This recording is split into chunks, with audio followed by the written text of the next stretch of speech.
এক সময় আকাশ আর পৃথিবীর মাঝখানে ছিল গভীর নীরবতা। সূর্যদেব ধীরে ধীরে তার পথ পরিবর্তন করলেন।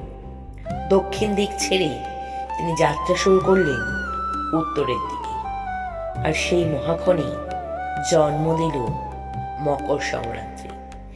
পুরাণ বলে, যেদিন সূর্যদেব মকর রাশিতে প্রবেশ করেন সেদিন থেকেই শুরু হয় উত্তরায়ণ, আলোর যাত্রা, আশার যাত্রা। এই দিনটির সঙ্গে জড়িয়ে আছে এক মহাগাথা।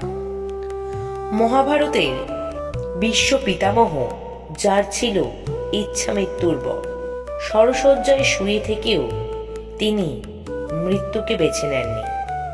কারণ তিনি জানতেন উত্তরায়ণে দেহত্যাগ মানে মুক্তি।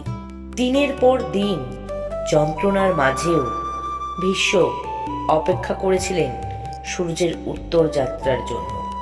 আর যখন মকর সংক্রান্তির পূর্ণক্ষণ এলো, তিনি শান্ত মুখে দেহত্যাগ করলেন, পেয়ে গেলেন মোক্ষ।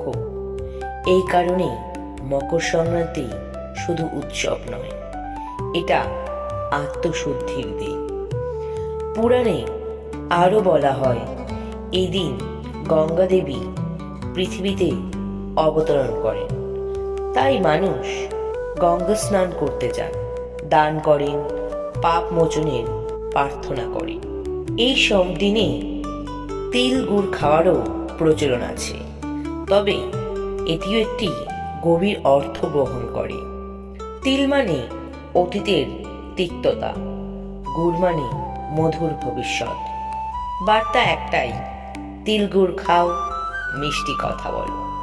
মকর সংক্রান্তি আমাদের শেখায়, যেমন সূর্য অন্ধকার ছেড়ে আলোর পথে হাঁটে, তেমনি মানুষকেও অহংকার, হিংসা, হতাশা ছেড়ে আলোর দিকে এগিয়ে যেতে হবে।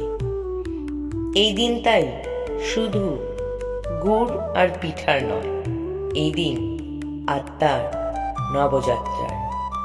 মকর সংক্রান্তি অন্ধকার থেকে আলোর দিকে যাত্রার উৎসব। শুভ মকর সংক্রান্তি। নতুন সূর্যযাত্রার সঙ্গে আপনার জীবনে আসুক সুখ, শান্তি আর সমৃদ্ধি।